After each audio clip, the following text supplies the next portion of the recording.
squad he's assembled. They've spent an awful lot of money again this summer. They've got some good players. They're obviously underperforming, but he has got credit. I mean, for 2 seasons now, have they come 6th and 7th? 6th and 7th. So that's not bad at all for West Ham. They've had a brilliant European run as well. So that it ought to buy him a lot of time. They've been here before, West Ham, and you've got to be careful what you wish for. You end up sacking your manager and bring someone else in, and it gets worse. You know that David Moyes can do the job. He's proven it many, many times before.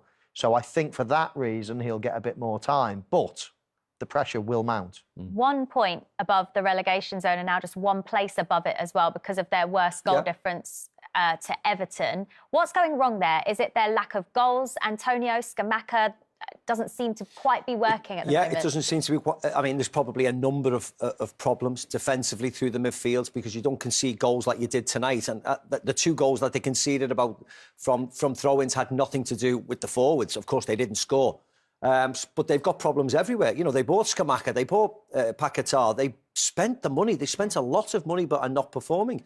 So they need to have a good long look at themselves. You know, once the crowd start getting, at the manager, that's the worrying part because momentum starts to build. Being in the sport for a long time, we'd always give him more time, David Moyes. He deserves it. But you see the bandwagon once, and the amount of times people say 5 defeats in a row, 5 defeats in a row, the pressure does mount. And the next 3 around the corner. Yeah, absolutely. And of course you prefer that. Around the corner. Yeah, absolutely. And of course you prefer that. Take a positive from it, but these next few games are big. Take a positive from it, but these next few games are big. With Newcastle, Chelsea, Tottenham following that. Yeah. Michael, Steve. With Newcastle, Chelsea, Tottenham following that. Yeah. Michael, Steve, thank you both for your company this evening, where they saw their former side, Liverpool.